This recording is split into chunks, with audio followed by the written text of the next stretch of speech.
Hello everybody and welcome back to the channel. My name is Brianna. This is Coffee, Books, and Bullet Journals. Today we're going to talk about the books that I read in the month of May.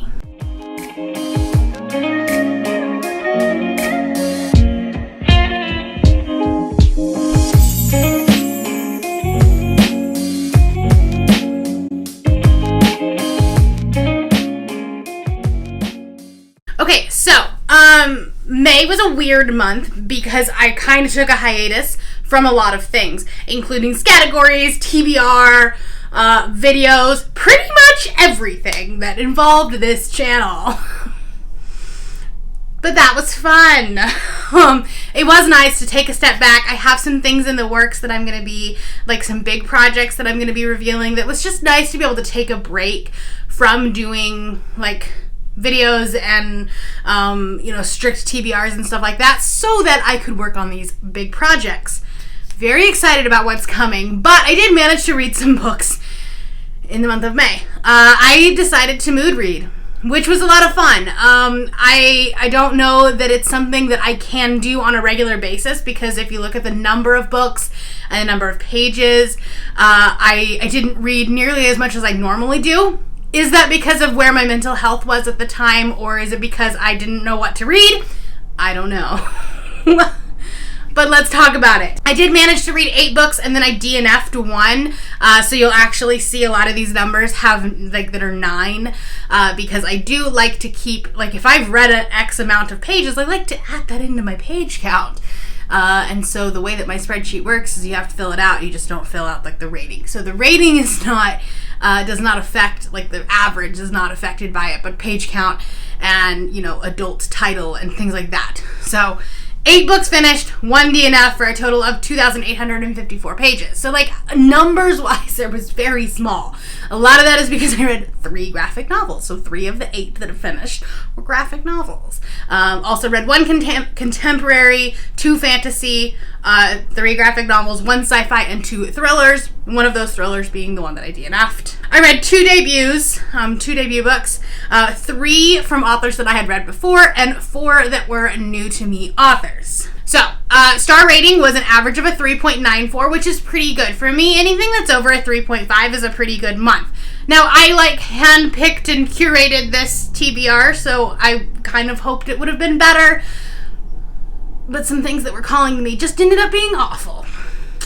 We'll talk about it. So 1 DNF, 2 2-star, 1 3.5-star, 1 4-star. I did have 4 5-stars. So that's good. And then I read 4 adult titles, 3 new adult titles, and 2 YA titles. Okay, so that is all of the nerdy statistics. Let's talk about the books that I read. Remember that I go from my least favorite book to my favorite book, which is hard to choose this month, but that's okay. They were some good books. I had some good books. I'm very excited about some of these that will probably end up on my favorites of the year. But we're going to start with the bad news first. So the first book that I DNF'd was The Maidens by Alex Michaelides, which is really disappointing because this was one of my most anticipated books of the year. The Silent Patient was one of my favorite backlist books of 2020, and I was really excited, and I heard a lot of good things about this book. And it's not something that it's a hard DNF. I probably will come back to it. I just wasn't in the headspace for it. There is talk of, killing a dog. And you know what? I just wasn't in the headspace after what we just went through at the end of April. I wasn't here for that. So, something that I probably will return to. I have high hopes for it, and I know that there's some people that have been talking about the plot twist and how exciting it was. And so I want to be in the know, but I couldn't get on board. The main character is super unlikable, and I just didn't care about what happened to any of the characters. Whereas in The Silent Patient, I was hooked from the very beginning, and I was very invested in it. So I'm curious if you've read The Maidens or if you've heard about it. What did you guys think? Let me know. Should I pick it back up? Am I missing out? Okay, and now let's talk about another book that was highly anticipated and will more than likely end up on my worst books of the year, so love that for me. You by Carolyn Kepnes. This has a cult-like following. There are some people that are die-hard fans of this book. And I was just grossed out at the entire thing. Not freaked out. He didn't scare me. He made me think that he needs therapy. And like a straitjacket and a room of padded walls. That is what this guy needed. I don't know. If you don't know what this book is, this is about a book about a man who meets a woman, and it's a fascinating concept because if you look at a romance novel, if you just like slightly turn it and you go into like stalker mode rather than cute romance mode, that's what this book was supposed to be. And I think that it kind of went there, but like I wanted so much more. This guy was just like, it didn't make sense. None of it made sense. He follows this girl around. He steals her phone, and then for some reason, she doesn't turn her phone off. She just gets a new one. And so then he can see all of her emails. And like, she still keeps going back to him, despite him being like 100% a creep. I don't know. Like, I never want to say that people deserve what they get. But like, you know the dumb white girl in a horror movie? That's who she is. Like,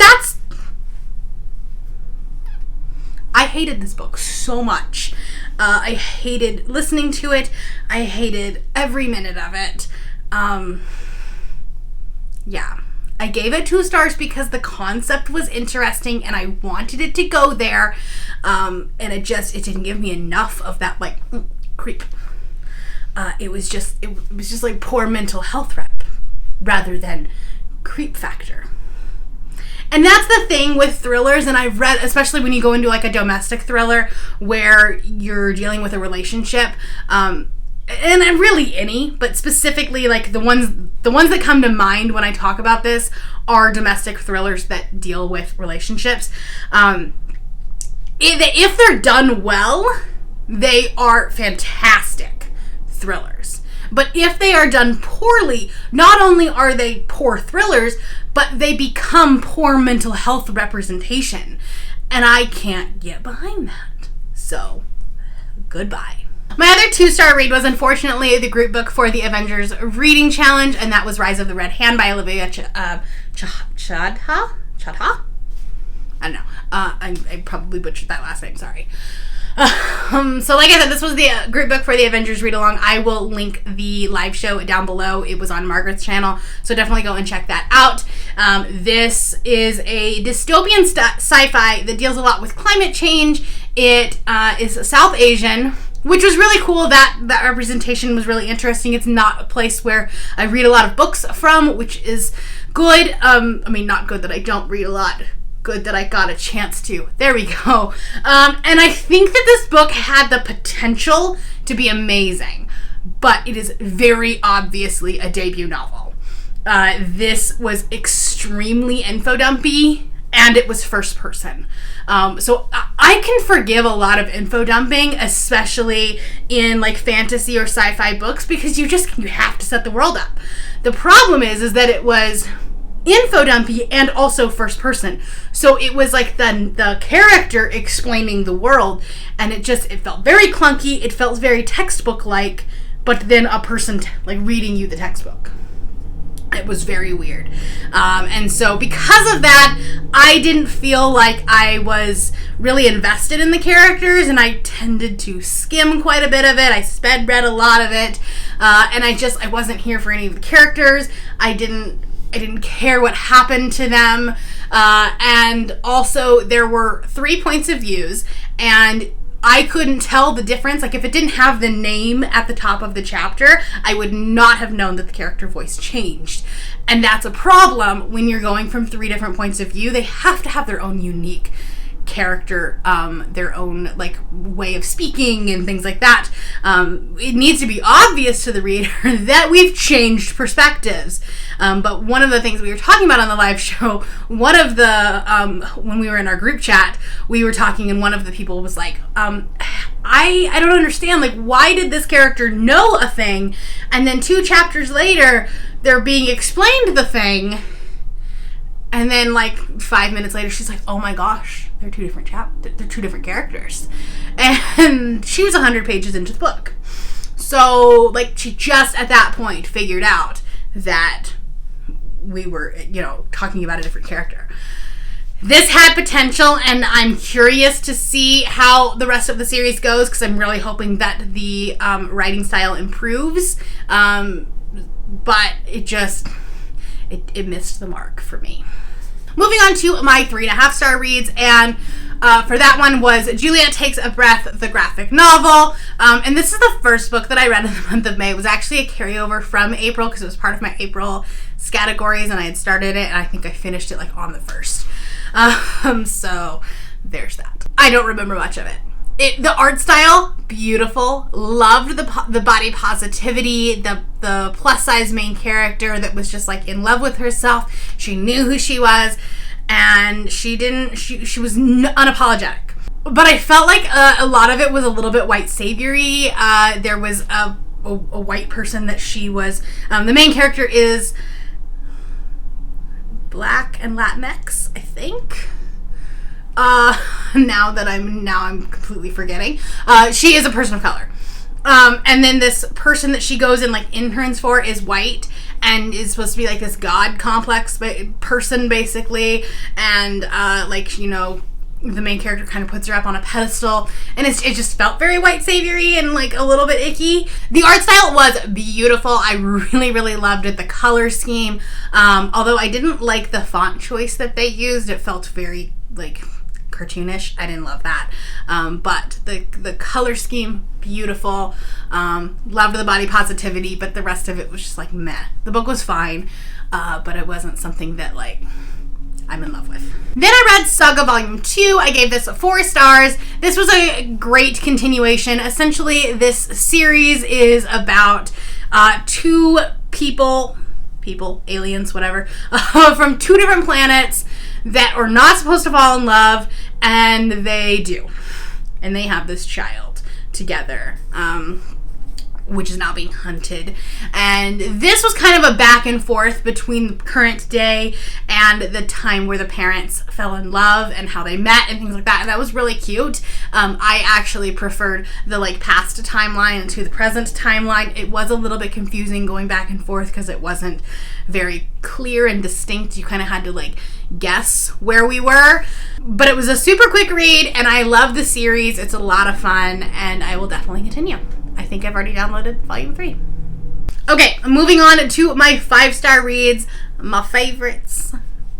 I loved them. Some of these will end up on my favorites of the year. I guarantee it. So, the first one was a reread, and that was The Night Circus by Erin Morgenstern. Sorry, this has got a really bad glare on it. This is the 4th time I have read this book now, I think.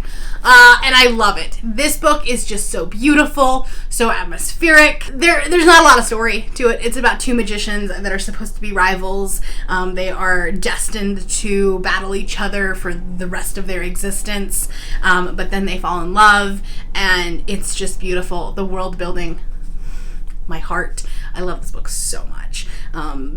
I didn't love it as much the first time. I mean, I did, but I think that when I first read it, I was like, oh, it's a 4 or a 5-star. But that was because I didn't read a lot of fantasy. But the more I sat with this book, the more I read it, the more I just fell in love with this book. And it's definitely a polarizing book. I totally understand that. If you don't love that, or if you don't love this book, you're valid. There are so many people that don't love this book. It's definitely a personal thing. Totally get that. But I love it. It's one of my favorite books of all time. I actually have a second copy of it. I bought the hardcover for it because the cover is gorgeous, and I wanted a second copy. There's also another copy that's coming out I think it's Illumicrate that's doing it, and like I'm half tempted to spend $50 on one book. But that's okay. We're not going to talk about that. Okay, and then the next 5-star read was another graphic novel, and I love this one so much. It was an ARC that I had received. It comes out in August, I believe, so definitely pick this one up. It's called Cheer Up, Love and Pom-Poms, and it's by Crystal Fraser. This is the most adorable gay graphic novel ever. It was so cute. It is about this cheerleading squad that's like a whole bunch of misfits.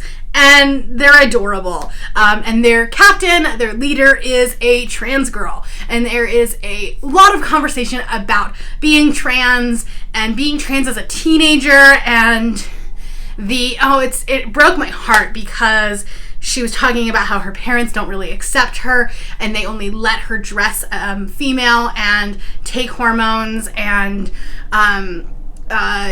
call herself by her chosen name, only if she keeps her grades up. And so she's like, I have to make an A, otherwise I have to stop my hormones. And it's heartbreaking to not have those accepting parents. And I'm not trans, so I don't have that experience, but I just want to give her a hug. And it's this cute little romance between her and another one of the girls that is on the squad, that they were friends as children and then they kind of fell apart. But then when they come back to the cheerleading squad, then they, realize that they like each other. And it's a cute and adorable, and you need to buy it. I loved this one. I read it in one night. I kind of want to go back and read it again. It was adorable. Pick it up. The last 2 of 5-star books that I got were both kind of sort of buddy reads with Christine from the other Christine that reads. So we apparently have great luck when it comes to reading. So the first one was In the Ravenous Dark by A.M. Strickland. And this is a very, very queer, inclusive story. And I love seeing that in fantasy because you don't see a lot of it. The main character is pansexual and polyamorous. And it's beautiful. She has 2 different relationships that are going at the same time, and they all know about each other. It's very inclusive. It's very consensual. There's tons of queer rep in here. There's asexual representation. There is non-binary representation. There are characters that use different pronouns, and it's beautiful. Christine and I were talking about it, and it's relationship anarchy. But there is actually a plot. She's a blood mage. She's trying to protect the other blood mages, and there is this other race of people that is basically using the blood mages for them to exist. My only thing I didn't like about this is that there were zombies, and I don't love zombies, but they weren't gross type dystopian type zombies. They were magical, so it was okay. I don't like Walking Dead zombies. Not my cup of tea. The funny thing about this book is that I was way less interested in the plot of the story than I was the relationships, because that's what I was here for. My heart loved everyone. The relationships were so beautiful. I felt very seen by this book. I felt, I could relate to the main character, and I loved it. I think you should definitely pick it up, and now I'm really excited to pick up Beyond the Black Door by this author, and hopefully get more queer rep, which I know that one has a ton of queer rep as well. My favorite book of the month, by far. There is nothing about this book that I did not like. Not a single moment. And that was One Last Stop by Casey McQuiston. I was so fortunate to get an early access copy via Libro FM, and there will be a link below if you would like to join that. It is a wonderful audiobook service that allows you to support indie bookstores and local bookstores rather than Jeff Bezos. They graciously offered me an early access copy to this, so I 100% picked it up and just... I love this book so much. So much. If you don't know what this is, which everyone's talking about it right now because it just came out. But this is a queer retelling, sort of, kind of Kate and Leopold. And it is about this girl that gets stuck on the subway, the Q train specifically, in the 70s. And then is somehow magically stuck there, but only on the train. She can't get off the train. And then she meets this girl in 2020, and they have this beautiful subway relationship. It is smutty and steamy, and Jane and August are just my whole heart. I've been retweeting fan art of these girls. I love them so much. Anyway, so there's a little bit of a like magical element to it, but it's still definitely a contemporary romance. This is essentially New Girl, but gay. I love it. When Christina and I were talking about this book, we were like, is there a straight character in this book? And I think we discovered that there are two. That's it. Like all of the found family are all very queer. There's a trans character, there's a non-binary character, there's gender fluid. Like there's so much queerness and inclusivity and rep that like everyone will find someone that they can relate to and that they can just love and make my heart very happy. And I was just, you should pick it up. If you haven't yet, please pick this book up. It's a book of the month add-on. Just saying, if you don't have a book of the month box, there's a link down below. I'm sorry, this is not me like trying to plug a whole bunch of stuff. I just want you to read this book. That's essentially all I'm trying to tell you. Read this book. Okay. Now I'm gonna step down from my like fandom. This will 100% make my best books of the year, no doubt about it. But yeah, anyways, that's all I have for you today. Let me know down in the comments below if you have read any of these books, what you thought of them, and I'll join you down there. If you're new here and you have not yet subscribed, there's a little red button that you can do so down below the video, and all of the other links to my social media will be in the description below if you would like to be my friend on any other platform. Thank you all for watching, and I will see you next time. Bye.